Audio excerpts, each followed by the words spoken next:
दोस्तों अगर आप क्लास 12 के स्टूडेंट हो तो ये वीडियो आपके लिए बहुत इंपॉर्टेंट होने वाला है, क्योंकि आज के इस वीडियो में फिजिक्स का लेसन नंबर 1 से लेसन नंबर 4 के जितने भी इंपॉर्टेंट फॉर्मूले वो सभी हम लोग आज की इस वीडियो में देखेंगे। उससे पहले एक इंपॉर्टेंट अनाउंसमेंट अनअकैडमी की तरफ से, अगर आप 2021 में नीट को टारगेट कर रहे हो तो ये जो 13 नवंबर है ये आपके लिए बहुत ही स्पेशल होने वाला है, क्योंकि 13 नवंबर से डेली 11 बजे आपकी बायोलॉजी की एक स्पेशल क्लास चलेगी, जिसमें आपको 7 दिन में 7 टॉपिक कवर किए जाएंगे। वो टॉपिक जो 2021 नीट के लिए इंपॉर्टेंट है, और सबसे मोस्ट इंपॉर्टेंट बात, ज्यादा वेटेज की है। तो मास्टर बायोलॉजी फॉर नीट 2021, तो ये बहुत ही इंपॉर्टेंट है। 7 दिन में 7 टॉपिक आपको पढ़ाएंगे अनमोल मिश्रा, जिन्होंने 352 नंबर स्कोर किए थे AIPMT 2015 में। तो इसका डिस्क्रिप्शन में आपको लिंक प्रोवाइड कर रहा हूं, वहां से आप ये सभी क्लासेस अटेंड कर सकते हैं। अगर बाय द वे आप कोई भी लाइव क्लास मिस करते हो तो जो मैं लिंक प्रोवाइड करूंगा उस पर क्लिक करके आप रिकॉर्डेड सेशन भी देख सकते हो, ठीक है। अगर 2021 में आप बोर्ड एग्जाम के साथ साथ नीट को भी टारगेट कर रहे हो तो ये सभी क्लासेस आप अटेंड करते चलो, ये बहुत ही बेनिफिशियल रहेगा आपको। तो आज शुरू करते हैं आज के सभी इंपॉर्टेंट फॉर्मूले को।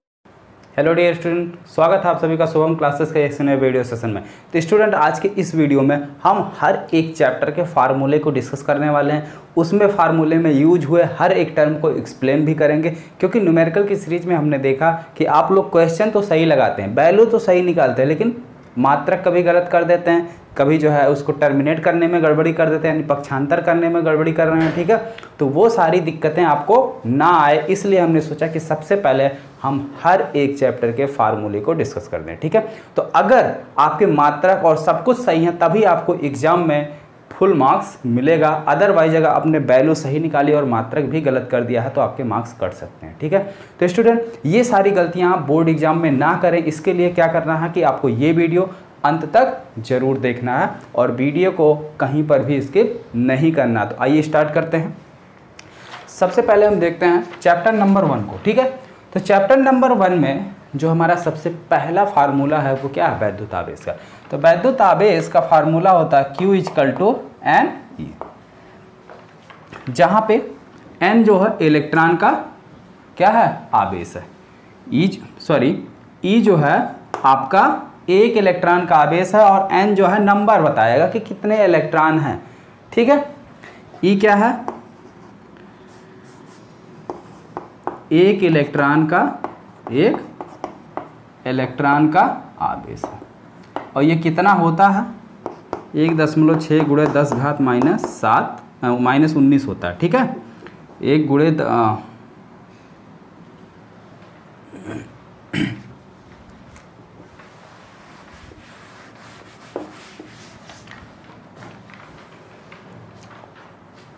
सबसे पहले हम चैप्टर नंबर 1 को देखते हैं। तो चैप्टर नंबर 1 का जो सबसे पहला फार्मूला है वो क्या है? वैद्युत आवेश का। वैद्युत आवेश Q = क्या होता है? पहला है वैद्युत आवेश Q = Ne, यानी नंबर ऑफ इलेक्ट्रॉन, जहाँ पे E क्या है? एक इलेक्ट्रॉन पर उपस्थित आवेश, और एक इलेक्ट्रॉन पर उपस्थित आवेश कितना होता है? 1.6 × 10⁻⁻19 कूलम, ठीक है। अब जैसे क्वेश्चन आपसे यहाँ पे ये बन जाता है कि 2 कूलम आवेश में कितने इलेक्ट्रॉन होंगे? 2 कूलम आवेश में कितने इलेक्ट्रॉन हो? तो Q का मान कितना दिया हुआ है? 2 कूलम, ठीक है। तो Q की जगह हम रखेंगे 2। पूछ रहा कितने इलेक्ट्रॉन होंगे, कितने यानी नंबर पूछ रहा है, इस बात को ध्यान देना, ठीक है। N पूछ रहा है, तो ये क्या हो जाएगा यहाँ से? N × E। अब हमें N पूछ रहा है तो N को इसी साइड रखो, E को भेज दो इस साइड, तो बटे में हो गया E, ठीक है। अब 2 में इससे भाग कर देना। अब मात्रक देखो, Q का भी मात्रक कूलम है और E का भी मात्रक कूलम है, तो कूलम बटे कूलम कैंसिल होगा, N का कोई मात्रक नहीं होता है, ठीक है। किसी स्टूडेंट ने हमको जो है मैसेज किया था कि न्यूटन पर कूलम। अरे भाई, कहाँ न्यूटन पर कूलम आ रहा? कूलम से कूलम कैंसिल हो जा रहा है ना, कोई मात्रक ही नहीं है N का। हमको N 2 3 4 5 ऐसे कोई नंबर आएगा निकल के ना, तो उसका कोई मात्रक थोड़ी होता है। चलिए ठीक है, अगला देखते हैं। अगला फार्मूला है कूलम का नियम, ठीक है। दूसरा है कूलम का नियम। तो कूलम का क्या नियम है? कूलम ने जो अपना नियम बताया है वो 2 स्थिर बिंदु आवेश है। इस बात को आप नोट कीजिए कि 2 स्थिर बिंदु आवेश, मान लेते हैं एक बिंदु आवेश यहाँ कहीं है, एक बिंदु आवेश यहाँ कहीं है। ठीक है, इनके बीच की अगर दूरी d है तो इनके बीच लगने वाला जो वैद्युत बल होगा F का मान वो क्या हो जाएगा 1/4 pi epsilon not Q1 Q2। मान लेते ये चार्ज हमारा Q1 है, ये Q2 है, बटे इनके बीच की दूरी d²। ठीक है भाई, बल, ठीक है, फोर्स है तो फोर्स का मात्रक होता है आपका न्यूटन। ठीक है, और यहाँ पे एप्सिलॉन नॉट क्या है, एप्सिलॉन नॉट निर्वात की वैद्युतशीलता है, निर्वात की वैद्युतशीलता है। ठीक है, और इसकी आपकी वैल्यू कितनी होती है 9 × 10⁹। ये आपकी वैल्यू होती है 1/4 पाई एप्सिलॉन नॉट का मान। ठीक है, क्लियर हो गया। Q1 Q2 क्या है, दोनों स्थिर बिंदु आवेश हैं, d इनके बीच की दूरी। ठीक, अगला देखते हैं फार्मूला नंबर 3। तीसरा फार्मूला क्या है कि यही अगर हमारे दो से कई सारे आवेश हों, ठीक है, बहुत सारे चार्ज हों, तो उनके बीच क्या बल लगेगा, तो उनके बीच लगने वाला बल हम क्या करेंगे, हर एक चार्ज के द्वारा लगने वाला बल अलग अलग निकाल के डायरेक्टली जोड़ लेंगे या डायरेक्ट फार्मूला लगा देंगे। डायरेक्ट फार्मूला क्या होता है, F = 1/4 pi epsilon not Q1 Q2 बटे R12 का स्क्वायर प्लस Q1 Q3 बटे R13 का स्क्वायर प्लस Q1 Q4 बटे R14 का स्क्वायर। ठीक है, तो इस तरीके से जितने भी चार्जेज होंगे उनके द्वारा ये लगने वाला बल होगा। ठीक है, अगला देखते हैं फार्मूला नंबर 4 वैद्युत क्षेत्र का है। तो वैद्युत क्षेत्र इक्वल टू क्या होता है, ठीक है, चौथा वैद्युत क्षेत्र E बराबर होता है F/Q या 1/4 पाई एप्सिलॉन नॉट Q बटे R²। ठीक है, तो जैसे मान लीजिए कोई चार्ज यहाँ पर रखा हुआ, तो इसके कारण R दूरी पर स्थित कोई बिंदु P है, यहाँ पर हमें क्या करना, वैद्युत क्षेत्र की तीव्रता निकालनी है। तो इस बिंदु पे जो वैद्युत क्षेत्र की तीव्रता का फार्मूला होगा ये यही होगा। ठीक है, यहाँ पे R क्या है, इस आवेश से इस बिंदु तक की दूरी है, एप्सिलॉन नॉट निर्वात की वैद्युतशीलता है, Q इस आवेश का मान है, 1/4 पाई एप्सिलॉन नॉट का मान यहाँ लिखा है। ठीक है, तो ये इस टर्म में आए हुए, और इसका मात्रक क्या बनेगा, मात्रक कभी रटना नहीं है, F का मात्रक क्या होता है न्यूटन, फोर्स का मात्रक क्या हो गया न्यूटन, और Q का मात्रक क्या होता है कूलाम, तो न्यूटन पर कूलाम इसका मात्रक बन गया। ठीक है, अब देखते हैं अगला फार्मूला क्वेश्चन 5। तो 5 है आपका बहुत से आवेशों के कारण वैद्युत क्षेत्र की तीव्रता। तो ठीक इसी तरीके से जैसे यहाँ पे बहुत से आवेशों के कारण आपका क्या आया, वैद्युत बल आया, ठीक उसी तरीके से बहुत से आवेशों के कारण वैद्युत क्षेत्र की तीव्रता क्या हो जाएगा, बहुत से आवेशों E बराबर 1/4 पाई एप्सिलॉन नॉट कॉमन हो जाएगा, Q1 बटे R1² प्लस Q2 बटे R2² प्लस अप टू जितने भी चार्ज होंगे Q1 बटे Rn²। ठीक है, तो सबके कारण कंबाइंड वैद्युत क्षेत्र की तीव्रता का ये फार्मूला। ठीक है, आगे देखते हैं, इसको एक्सप्लेन करने की ज़रूरत नहीं। ठीक है, क्योंकि मात्रक भी वही होगा न्यूटन पर कूलाम और सारी चीज़ें होंगी। हाँ, एक चीज़ और, PDF भी आपका रेडी हो चुका है। ठीक है, टाइप होकर रेडी हो गया है, वो आपको टॉप 100 बैच में भेज दिया जाएगा। ठीक है, और ऐप पे भी अपलोड कर दिया जाएगा, आप लोग वहाँ से भी PDF को डाउनलोड कर सकते हैं। चलिए अगला देखते हैं, क्वेश्चन कह रहा है छठा फार्मूला, 5वां हो गया, टोटल 11 या 12 फार्मूले हैं आपके चैप्टर नंबर 1 में। वैद्युत फ्लक्स, छठा है वैद्युत फ्लक्स। तो वैद्युत फ्लक्स क्या चीज़ होता है कि जैसे मान लो कोई आवेश रखा हुआ है, तो इस आवेश के कारण क्या हो जाएंगी, वैद्युत क्षेत्र रेखाएं ऐसे गुजरती हैं, और ये वैद्युत क्षेत्र रेखाएं किसी पृष्ठ के क्षेत्रफल से, किसी मान लेते हैं ये हमारा कोई पृष्ठ, इसके लंबवत रखा गया, तो इस पृष्ठ के क्षेत्रफल से लंबवत गुजरने वाली वैद्युत बल रेखाओं की कुल संख्या को हम कहते हैं वैद्युत फ्लक्स, और इसका फार्मूला होता है phi = E.A। ठीक है, या EA cos थीटा। ठीक है, ई ए कॉस थीटा, जहां पे कॉस थीटा क्या है, वैद्युत क्षेत्र रेखा है या वैद्युत क्षेत्र, और जो हमारा क्या रखा हुआ है, पृष्ठ रखा हुआ है, उसके क्षेत्रफल वेक्टर के बीच बना हुआ कोण है। ठीक है, क्लियर हो गया। इसका मात्रक क्या होगा, ई का मात्रक क्या है, न्यूटन बटे कूलाम। ए का मात्रक क्या होता है, क्षेत्रफल का मात्रक मीटर स्क्वायर, तो मीटर स्क्वायर, तो क्या हो गया, न्यूटन मीटर स्क्वायर बटे कूलाम, ये इसका मात्रक हो गया। इसी को वेबर भी बोलते हैं।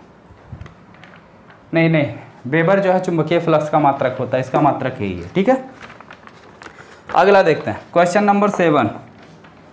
क्वेश्चन नंबर 7 क्या है, वैद्युत द्विध्रुव आघूर्ण क्या चीज है। तो सबसे पहले जानकारी लो, वैद्युत द्विध्रुव क्या होता है। वैद्युत द्विध्रुव जो होता है वो हमारे दो समान, ठीक है, परिणाम में समान हो, दो समान परिणाम के आवेश, अगर इसका मान जो है Q है तो इसका मान भी Q होना चाहिए, लेकिन नेचर में विपरीत, एक प्लस है तो दूसरा माइनस। ठीक है, अगर मान लीजिए ये 5 कूलाम का आवेश है तो ये 5 कूलाम धन आवेश होना चाहिए और दूसरा 5 कूलाम का ऋण आवेश। ये दोनों अगर एक दूसरे से अल्प दूरी यानी 2L की दूरी पर स्थित हैं, तो इस प्रकार से जो हमारा निकाय बनता है वो हमारा कहलाता है वैद्युत द्विध्रुव। ठीक है, और इसके अगर आघूर्ण की बात करें तो वैद्युत द्विध्रुव आघूर्ण P बराबर होता है दोनों आवेशों में से किसी एक आवेश का परिणाम। यहाँ हमें साइन से कोई मतलब नहीं है, यहाँ हमें परिणाम लेना, और परिणाम दोनों का ही सेम है। ठीक है, ये भी 5 कूलाम है, ये भी 5 कूलाम है, तो किसी एक का परिणाम यानी Q गुणे इनके बीच की टोटल दूरी, इनके बीच की लंबवत दूरी कितनी है, 2L। ठीक है, तो कितना हो गया, 2QL। मात्रक क्या हुआ, Q का मात्रक कूलाम, L का मात्रक मीटर, तो मात्रक क्या हो गया, कूलाम मीटर। ठीक है, तो कभी भी मात्रक मत रटो भाई, जो फार्मूले में जो टर्म आए हैं उसमें देखो कुछ फंडामेंटल्स चीज़ें आपकी होती हैं, जो कुछ बेसिक यूनिट आपको होते हैं, आपको पता होते हैं। ठीक है, अब जैसे कूलाम है, Q है, Q का मात्रक कूलाम है, ठीक है, F है, F का मात्रक न्यूटन है, तो ऐसे ही तुम आपको बेसिक कुछ चीज़ें मिलेंगी। लंबाई का मात्रक आप बचपन से पढ़ते आए हैं कि लंबाई का मात्रक जो है वो मीटर होता है। ठीक है, तो ऐसे कुछ बेसिक आपको फंडामेंटल यूनिट्स मिलेंगे जिसकी यूनिट आपको पता होंगी। अगला देखिए, यही वैद्युत द्विध्रुव, इसके कारण अगर अच्छी और निरक्षीय स्थिति में वैद्युत क्षेत्र की तीव्रता निकाली जाए, इसके सेंटर पॉइंट से, ये सेंटर पॉइंट वो है, मान लेते हैं इससे r दूरी पर स्थित कोई पॉइंट P है, यहाँ से इसकी डिस्टेंस कितनी है, r है। इस पॉइंट P पर इसकी वैद्युत क्षेत्र की तीव्रता कितनी हो जाएगी, E = 1/4πε0 2P/r3। टर्म एक्सप्लेन करने की जरूरत है कि नहीं है, जल्दी बोलो भाई। P क्या चीज़ है, पहले एक्सप्लेन कर दिया हूँ, P ये है। 1/4πε0 क्या होता है, पहले ही आपको बताया जा चुका है कि इसकी वैल्यू 9 × 10⁻9 होती है, और जहाँ पे ε0 निर्वात की वैद्युतशीलता है, r³ क्या है, द्विध्रुव के सेंटर यानी मध्य बिंदु से उस बिंदु की दूरी जहाँ पर हमें वैद्युत क्षेत्र की तीव्रता निकालनी है। ठीक, अगला देखते हैं। ये तो हो गया अच्छी स्थिति में बिल्कुल एक्सिस पर। निरक्षीय स्थिति में यानी इससे r दूरी पर चाहे ऊपर चाहे नीचे, यहाँ कहीं निरक्षीय स्थिति में अगर हमें वैद्युत क्षेत्र की तीव्रता निकालनी, ये डिस्टेंस अगर r हो, ठीक है, तब कैसे निकलेगी, मान लो पॉइंट P आपका वहाँ ना होकर यहाँ हो जाए निरक्षीय स्थिति में, तब आपका फार्मूला बनेगा E = 1/4πε0 P/r³। मात्रक पता ना क्या हो जाएगा, E का मात्रक न्यूटन पर कूलाम, ठीक है, इसका भी मात्रक न्यूटन पर कूलाम। P क्या चीज़ है, एक्सप्लेनेशन यहाँ है। R क्या है, मध्य बिंदु से इसकी दूरी है। ठीक है, अगला देखते हैं फार्मूला नंबर 8। आपका 8वां फार्मूला है कि एक समान वैद्युत द्विध्रुव में द्विध्रुव पर लगने वाला बल युग्म आघूर्ण, जैसे मान लेते हैं कोई एक समान हमारा वैद्युत क्षेत्र है, जैसे देखो ये एक समान वैद्युत क्षेत्र है, इस पर कोई द्विध्रुव हमारा रखा हुआ है। ठीक है, अब द्विध्रुव पे क्या है, यहाँ भी चार्ज है, यहाँ भी चार्ज है। ठीक है, ये प्लस चार्ज है, ये माइनस चार्ज है, ये वैद्युत क्षेत्र की दिशा है। अब वैद्युत क्षेत्र में अगर कोई भी आवेश रखा जाए तो वैद्युत क्षेत्र उस पर क्या करेगा, बल अप्लाई करेगा। कितना लगेगा, QE, इस डायरेक्शन में। यहां पर भी चार्ज है लेकिन माइनस चार्ज है, तो इस पे जो बल लगेगा वो इस डायरेक्शन में लगेगा, F = QE। बल वही लग रहा है लेकिन दिशाएं दोनों की अलग अलग हैं। तो अगर देखो किसी भी चीज को, जैसे यही है, ठीक है, इस पर एक लोग इधर से खींच रहे हैं, एक लोग इधर से, दोनों लोग ऐसे खींच रहे हैं, तो ये क्या करेगा, रोटेट करेगा ना। इस पे दो बल काम कर रहे हैं, तो बल युग्म आघूर्ण इसीलिए किया गया। तो बल युग्म आघूर्ण टाउ बराबर होता है P × P × P, ठीक है। P क्या चीज है, जान ही रहे हो, द्विध्रुव का द्विध्रुव आघूर्ण है। E क्या है, वैद्युत क्षेत्र, तो ये हो जाएगा PE sin थीटा। मात्रक, P का मात्रक क्या है, coulomb metre, coulomb metre. E का मात्रक न्यूटन पर कूलाम, कूलाम से कूलाम कैंसिल हो गया, बचा क्या, न्यूटन मीटर। मात्रक आ गया न्यूटन मीटर, किसका, टाउ का, यानी बलयुग्म आघूर्ण का। ठीक है, कोई दिक्कत यहां तक क्लियर। चलो आगे देखो, अगला है गॉस का नियम। तो गॉस का क्या नियम है, गॉस का सिंपल सा रूल है कि अगर कोई भी हमारा बंद पृष्ठ है उससे संबंधित कुल वैद्युत फ्लक्स, ठीक है, किसी भी बंद पृष्ठ से संबंधित कुल वैद्युत फ्लक्स उस पृष्ठ से संबद्ध कुल आवेश का 1/ε0 गुना होता है। ठीक है, जैसे मान लेते हैं ये कोई हमारा पृष्ठ है, इस पृष्ठ के अंदर चार्ज रखा हुआ क्यों, तो इस पृष्ठ से संबंधित कुल चुंबक वैद्युत फ्लक्स फाई बराबर इसमें उपस्थित कुल आवेश का, कुल आवेश कितना है Q, इसका 1/ε0 गुना होता है। ठीक है, ये आपके वैद्युत फ्लक्स फाई का मान हुआ। ठीक है, और इसका मात्रक क्या है, मात्रक यहाँ लिखा हुआ है न्यूटन मीटर स्क्वायर बटे कूलम। ठीक, आगे देखते हैं फार्मूला नंबर 11। तो 11वां फार्मूला आपका है कि अनंत लंबाई के एक समान आवेशित सीधे चालक तार के कारण, मान लेते हैं ये अनंत लंबाई का कोई हमारा सीधा चालक तार है, इसके कारण ये एक समान रूप से आवेशित है। इस पर क्या है, आवेश है। ठीक है, ये आवेशित है, इसके कारण r दूरी पर स्थित बिंदु पे वैद्युत क्षेत्र की तीव्रता E बराबर 1/4πε0 2λ/r। ठीक है, 2λ/r, जहां पे लैम्डा क्या है, इस चालक तार का रेखीय आवेश घनत्व है, यानी लैम्डा बराबर हो जाएगा Q/L। ठीक है, जहां पे लैम्डा क्या है कि इस चालक तार का रेखीय आवेश घनत्व और लैम्डा का मान होता है Q/L। ठीक है, मात्रक E का मात्रक न्यूटन पर कूलम। अगला देखते हैं लास्ट फार्मूला इस चैप्टर का, चैप्टर नंबर 1 का लास्ट फार्मूला 12। और भी फार्मूले हैं लेकिन वो भाई 30% सिलेबस हट गया तो उसको बताने से कोई फायदा नहीं है। ठीक है, और बताएंगे भी तो आप लोग खुद ही कमेंट करेंगे, सर जी ये तो सिलेबस से हट गया फिर भी आप बताए जा रहे हैं। तो भाई आप लोगों को ज़्यादा बताओ तो भी दिक्कत है, तो इसलिए उतना ही जानो जितना आपके सिलेबस में। ठीक, आगे देखो, अगर कोई हमारा समतल चादर है वो एक समान रूप से आवेशित है तो उसके कारण जो वैद्युत क्षेत्र की तीव्रता E होती है वो होती है σ/2ε0। कितनी होती है, σ/2ε0, जहाँ पे सिग्मा क्या चीज़ है, सिग्मा = होता है Q/A। Q/A। ठीक है, Q क्या है, उस समतल चादर पर उपस्थित कुल आवेश, A क्या है, उस समतल चादर का क्षेत्रफल। ठीक है, क्लियर हो गया। ε0 क्या है, निर्वात की वैद्युतशीलता, निकल जाएगा। तो ये पहले चैप्टर का फार्मूला हो गया। कोई डाउट है किसी को पहले चैप्टर में, अगर नहीं किसी को डाउट है तो बढ़ा जाए अगले चैप्टर की तरफ, चैप्टर नंबर 2 की तरफ। ठीक है, तो आप लोग चाहें तो नोट कर सकते हैं हमारे साथ साथ, या फिर जो है चाहें तो स्क्रीनशॉट ले लें, नहीं तो PDF जो है आपको मिल ही जाएगा, टॉप 100 बैच में भी भेज दिया जाएगा और ऐप पे भी डाल दिया जाएगा। तो जो लोग ऐप से जुड़े हैं वहाँ देख लीजिए, जो लोग वैसे जो भी ऐप से जुड़ा है वो टॉप 100 बैच से भी जरूर जुड़ा हुआ है। ठीक है, तो देखते हैं चैप्टर नंबर 2 के फार्मूले को। तो सेकंड चैप्टर है स्थिर वैद्युत विभव तथा धारिता।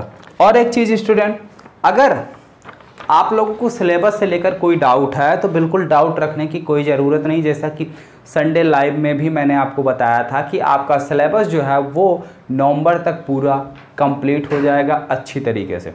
उसके बाद हर एक चैप्टर आपको रिवाइज भी करवाया जाएगा और ये रिवीजन का काम लगभग मान के चलिए दिसंबर तक हम कंप्लीट कर देंगे। कोर्स जो है नवंबर में कंप्लीट कर दे रहे हैं और प्लस रिवीजन भी आपका दिसंबर में कंप्लीट कर देंगे। उसके बाद बचा ही क्या आपको पास, सिर्फ आप प्रैक्टिस सेट सॉल्व करते चलिए हमारे साथ। जो भी आपको प्रैक्टिस सेट हम करवाते चले, प्रैक्टिस सेट सॉल्व करिए, इंपॉर्टेंट क्वेश्चन सॉल्व करिए, जो भी मोस्ट इंपॉर्टेंट डेरिवेशन है, मोस्ट इंपॉर्टेंट न्यूमेरिकल, ये सारी चीज़ें बिल्कुल स्टेप वाइज बिल्कुल बोर्ड के एग्ज़ाम को फोकस करते हुए तैयारी करवाएंगे और आपकी तैयारी इतनी बेहतर हो जाएगी कि आपको बोर्ड एग्ज़ाम से बिल्कुल डरने की फिजिक्स में कोई ज़रूरत ही नहीं पड़ेगी। आप खुद ही बोलोगे कोई दिक्कत नहीं सर, एग्ज़ाम आज हो या कल हो, हमसे उससे कोई मतलब नहीं, हम तो बिल्कुल प्रिपेयर हैं। तो आइए देखते हैं, पहला फार्मूला है वैद्युत विभव का। तो वैद्युत विभव V इक्वल टू क्या होता है, W/Q। वैद्युत विभव V इक्वल टू होता है W/Q। कहने का मतलब है कि अगर कोई हमारा, ठीक है, एक समान वैद्युत क्षेत्र है, उसमें अनंत से किसी भी हम परीक्षण आवेश को ले आते हैं तो उस परीक्षण आवेश को अनंत से उस वैद्युत क्षेत्र के भीतर लाने में किया गया कार्य बटे, ठीक है, लाने में किया गया कार्य और उस परीक्षण आवेश के मान के निष्पत्ति को वैद्युत विभव कहते हैं। ठीक है, अब मान के निष्पत्ति का क्या मतलब है, तो मान के निष्पत्ति का मतलब होता है किया गया कार्य और किसके मान की बोल रहा है, आवेश। तो आवेश का मान कितना था, Q, कार्य हमने कितना किया, W, तो W बटे Q को वैद्युत विभव कहते हैं। और इसका मात्रक जो होता है, एक ठू तो होता है वोल्ट और दूसरा का जो होता है वो क्या होता है, 22 का मात्रक। कार्य का मात्रक क्या होता है, जूल बटे कूलम। कार्य का एक और मात्रक होता है, कौन सा, W बराबर क्या होता है, बल गुणे बीच की दूरी, हाँ, न्यूटन मीटर। तो लिख लो भैया न्यूटन मीटर बटे कूलम। तो देखिए ये आपके इसके मात्रक हैं, ये इनके समझ लीजिए रिश्तेदार हैं। ठीक है, तो भाई रिश्तेदारों को आप याद रखिएगा, भूलिएगा नहीं, कभी कभी पूछ लिए जाते हैं कि इनके रिश्तेदार कौन कौन से हैं। ठीक है,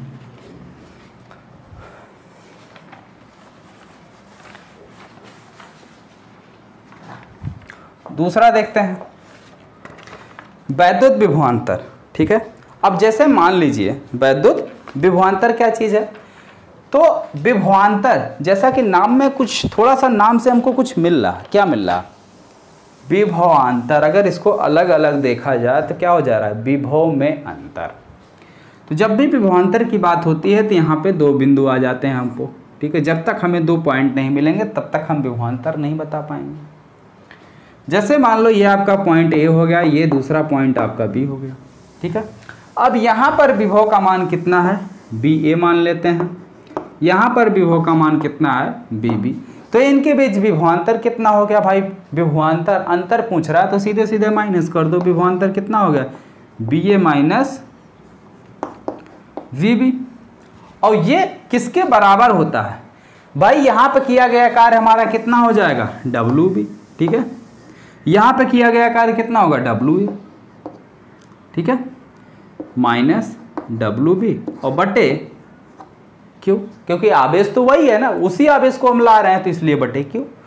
अब इन दोनों का मान कितना हो जाएगा, delta W A B upon Q. ठीक है, तो आपके विभवांतर का ये फार्मूला है।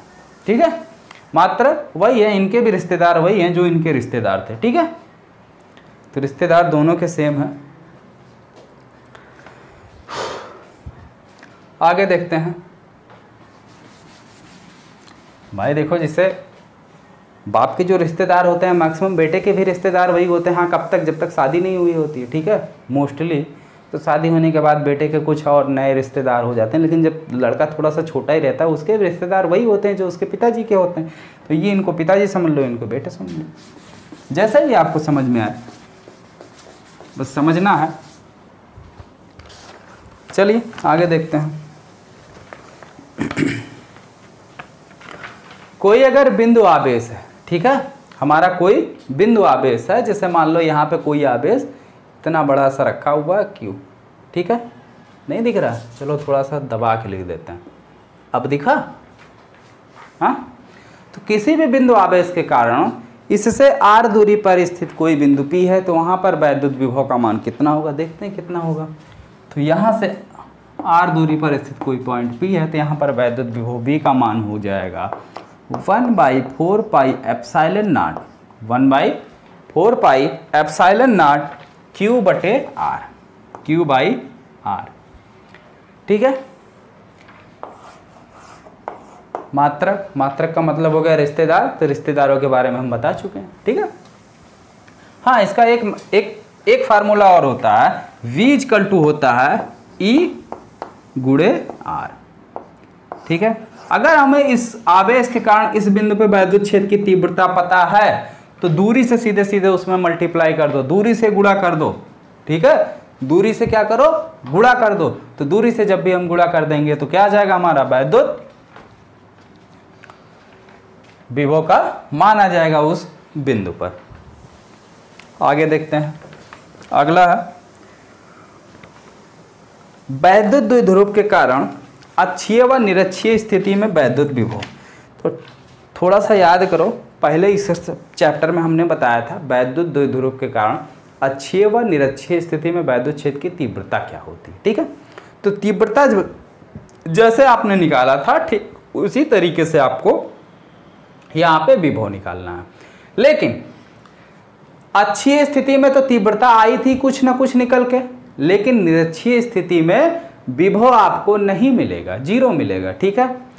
क्यों 0 मिलेगा, इसको ज़्यादा जानकारी के लिए फॉर मोर डिटेल सीधा वीडियो को देखो, ठीक है। इस वीडियो का लिंक जो है हम नीचे दे देंगे, ठीक है, इस वीडियो का, जिसमें ये चीज़ अक्षीय और निरक्षीय स्थिति में वैद्युत विभव आपका कैलकुलेट किया गया है कि कैसे निरक्षीय स्थिति में वैद्युत विभव आपका 0 हो जाता है, वो चीज़ हम वीडियो का लिंक आपको दे देंगे, वहाँ पर देख लीजिएगा। तो देखिए भाई, अक्षीय स्थिति में वैद्युत विभव का जो फार्मूला हो जाएगा 1/4 पाई एप्सिलॉन नॉट P बटे में R स्क्वायर, P बटे R स्क्वायर, ठीक है। ये आपका अक्षीय स्थिति है। और अगर हम निरक्षीय स्थिति की बात करें तो निरक्षीय स्थिति में B = क्या होता है, 0 होता है। अब P क्या चीज़ है पता है, पहले चैप्टर में जाओ, अभी जस्ट एक्सप्लेन किया, वैद्युत द्विध्रुव आघूर्ण है, बाकी सारी चीज़ तो पता ही है। मात्रक यानी इनके रिश्तेदार वही हैं जो इनके रिश्तेदार हैं, भाई विभव ये भी है वो भी विभव ही है, ठीक है। विभव प्रवणता और वैद्युत क्षेत्र की तीव्रता में संबंध देखते हैं। तो विभव प्रवणता और वैद्युत क्षेत्र की तीव्रता में जो संबंध है, सीधा संबंध है वैद्युत क्षेत्र की तीव्रता E बराबर विभव प्रवणता की ऋणात्मक दर, यानी डेल्टा V/R, ठीक है। ये डेल्टा है तो ये लिख लो डेल्टा, कोई दिक्कत नहीं। तो ये आपकी वैद्युत क्षेत्र की तीव्रता और वैद्युत विभव में संबंध है। यानी पहले चैप्टर और दूसरे चैप्टर का अगर संबंध देखा जाए, ये कैसे एक दूसरे से रिलेशन में बंधे हुए हैं, तो वो रिलेशन यही है, ठीक है, इसी रिलेशन से बंधे हुए हैं। आगे देखते हैं, अगर आवेशों का कोई निकाय है, अब सिंपल सी बात है, आवेश तो एक स्थान पे स्थिर होने वाले हैं नहीं, ठीक है, एक स्थान पे स्थिर होने वाले हैं नहीं। इलेक्ट्रॉन भी देखो मौका पाता है तुरंत इधर से उधर भाग जाता है, ठीक है।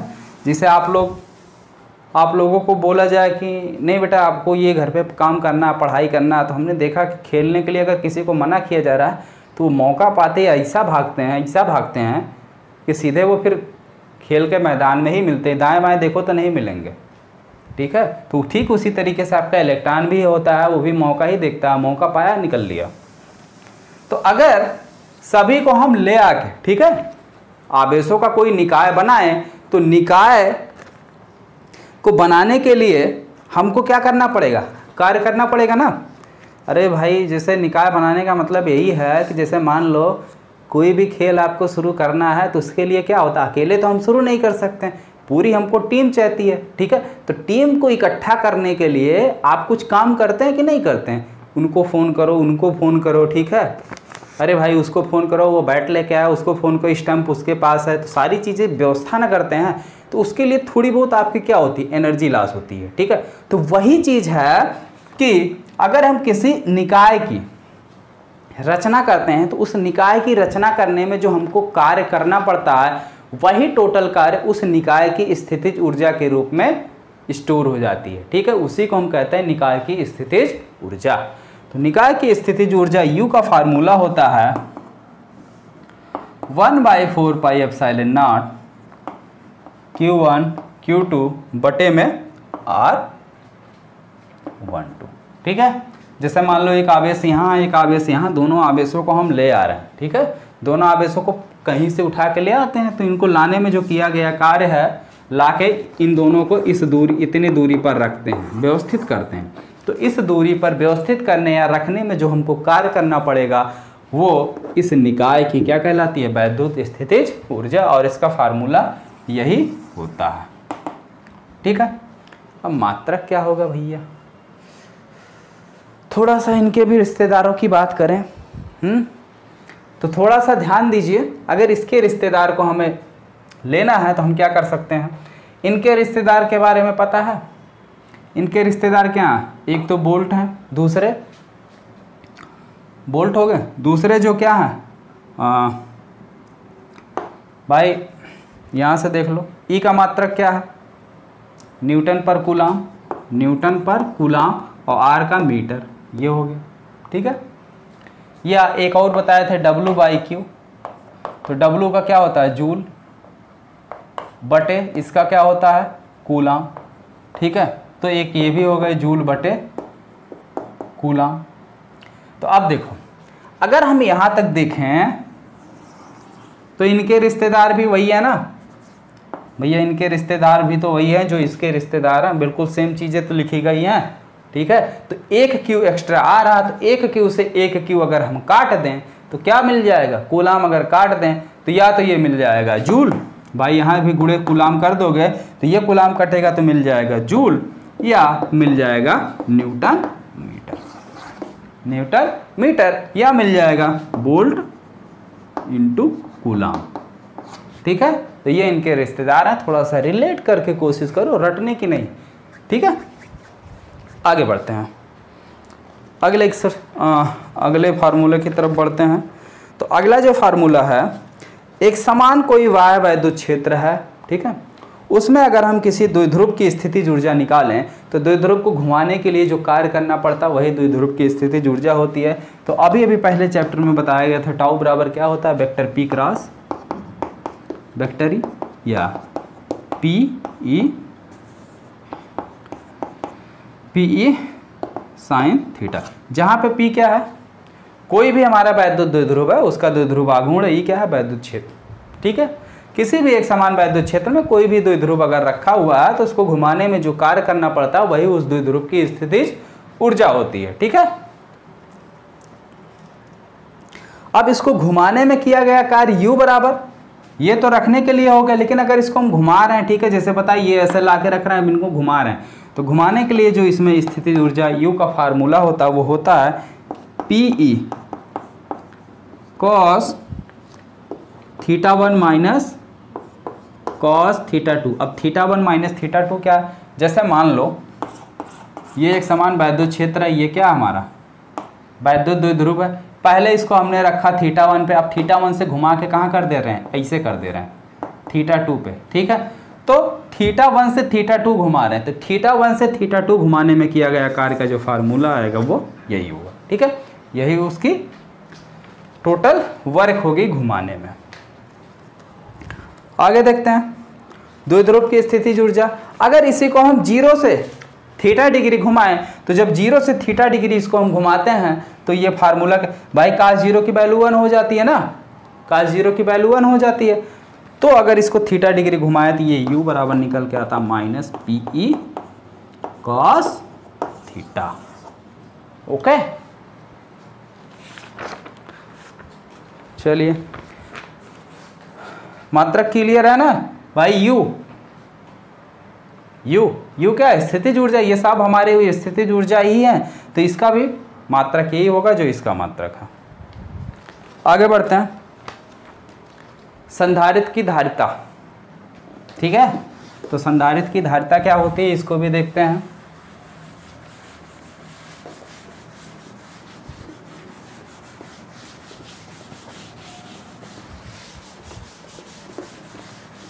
देखिए ये वीडियो अगर आप देखते हैं तो फार्मूले से रिलेटेड कोई भी कंफ्यूजन आपको नहीं रह जाएगा और ना ही मात्रक से। ठीक है, तो बिल्कुल इसीलिए हम आपसे बार बार बोल रहे हैं कि वीडियो को अंत तक जरूर देखना। ठीक है, क्योंकि अगर वीडियो आप अंत तक देखते हैं तो आपको बहुत ज़्यादा मदद मिलने वाली है इस वीडियो से न्यूमेरिकल को सॉल्व करने में। ठीक है, और अगर न्यूमेरिकल आप सॉल्व कर लेते हैं तो समझ लीजिए 50% पेपर आपका तैयार हो जाता है, क्योंकि क्वेश्चन में लगभग कहीं ना कहीं से, चाहे वो डेरिवेशन को मिला के या फिर आपके न्यूमेरिकल को मिला के, पूरा जो है लगभग 50% पेपर जो है आपके न्यूमेरिकल पर बेस्ड होता है।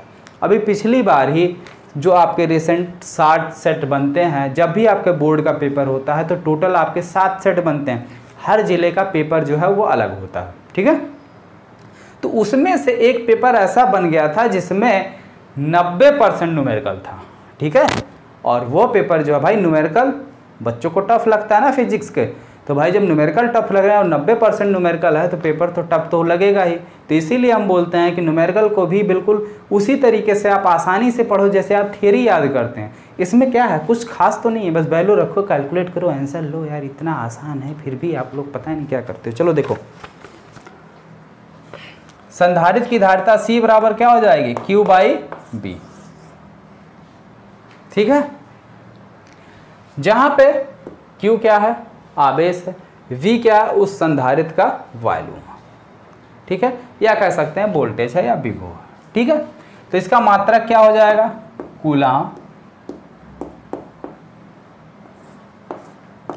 और B का मात्रक वोल्ट। ठीक है, तो संधारित्र C का जो मात्रक होगा वो क्या हो जाएगा, कूलाम बटे वोल्ट, या इसी को हम लोग फैरेड बोलते हैं। क्या बोलते हैं, फैरेड, या माइक्रो कूलाम भी इसको बोला जाता है। ठीक है, तो चलो आगे देखते हैं। ये तो हो गई नॉर्मल संधारित्र। अगर हमारा कोई समांतर प्लेट संधारित्र है तो उसकी धारिता क्या हो जाएगी, तो समांतर प्लेट संधारित्र की धारिता C बराबर होती है ε0A/d। अब भैया इसमें जितने भी टर्म आए हैं ध्यान से देखो, एक्सप्लेन कर दे रहे हैं। जैसे मान लो ये हमारा कोई दो समांतर प्लेट है, एक इनके प्लेटों का क्षेत्रफल A है और इसके बीच की दूरी 2 है, यानी दोनों समांतर प्लेटों को एक दूसरे से d दूरी पर रखा गया। जैसे मान लो ये हमारे दो समांतर प्लेट हैं, इसको हम ऐसे रख दे रहे हैं। ठीक है, इनके बीच की दूरी कितनी है, d है, और इस प्लेट का क्षेत्रफल कितना है, A है। ठीक है, तो वही A जो है यहाँ पे क्या है, प्लेट का क्षेत्रफल है, और d जो है उसके बीच की दूरी है, और ε0 क्या है, निर्वात की वैद्युतशीलता।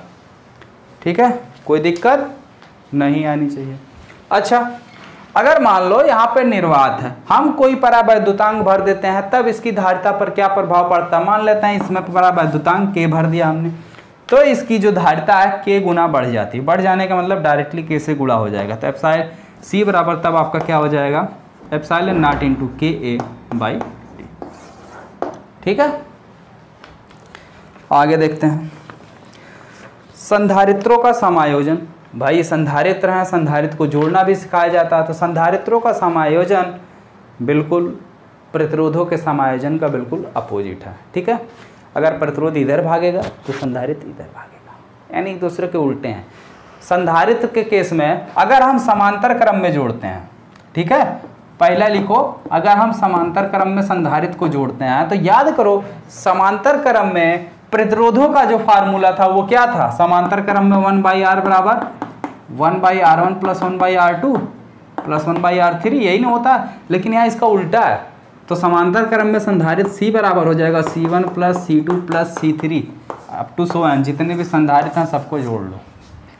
और श्रेणी क्रम में क्या होगा,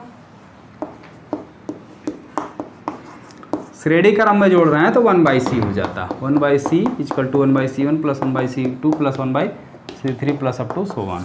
ठीक है, इस तरीके से। तो इस तरीके से संधारित्रों को हम जोड़ सकते हैं, ये उनकी क्या है, कई संधारित्र हैं तो कई संधारित्रों की जगह पर हम एक संधारित्र लगा सकते हैं। आगे देखते हैं संधारित्रों में संचित ऊर्जा W।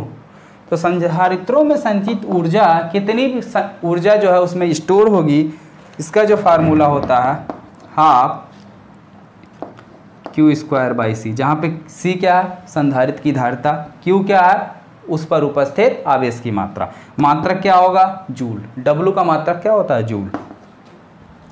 ये बराबर हो जाएगा हाफ CB² के। क्यों, यहाँ से भैया रिलेट कर लो, Q का यहाँ से देखो Q बराबर क्या आपका आ जाएगा CB, तो Q की जगह CB रखोगे तो क्या आ जाएगा, एक C से एक C कैंसिल हो जाएगा, CB² आ जाएगा। अगला हाफ QB भी होता है, ठीक है। तो यहाँ से बार बार आप वहाँ यहाँ क्या Q²/C है तो यहाँ से Q का मान निकाल के रख दो, ठीक है। अब यहाँ से हम देख रहे हैं कि C गायब है तो C की जगह C का मान निकाल के रख दो, तो C बराबर Q/V हो जाएगा, ठीक है। C बराबर क्या हो जाएगा Q/V, तो C की जगह अब जब हम Q/V रखेंगे तो V से V, एक V से एक V कैंसिल हो जाएगा और Q आ गया QV, ठीक है। हाँ, संधारित्र के अगर ऊर्जा घनत्व की बात हम करें तो संधारित्र की ऊर्जा घनत्व जो होती है यानी U = ये होता है हाफ ε0 E² AD, ठीक है। अब सारे टर्म इसमें देखो भाई क्या क्या चीज़ें हैं। हाफ ε0 के बारे में पता है, निर्वात की वैद्युतशीलता, E क्या वैद्युत क्षेत्र की तीव्रता है, A क्या है प्लेट का क्षेत्रफल है, D क्या है प्लेटों के बीच की दूरी है, ठीक है। तो ऊर्जा घनत्व का ये फार्मूला है आपका, ठीक है। तो कोई डाउट नहीं होना चाहिए आपके। आई थिंक आपके चैप्टर नंबर 2 के भी सारे फार्मूले क्लियर हो गए होंगे। अगर कोई दिक्कत हो तो बिल्कुल आप बेहिचक बता सकते हैं, ठीक है। तो आई थिंक इसको यहीं पर ब्रेक करते हैं, बाकी आगे जो है अगले वीडियो में देख लेंगे क्योंकि वीडियो बहुत लंबा हो जाएगा।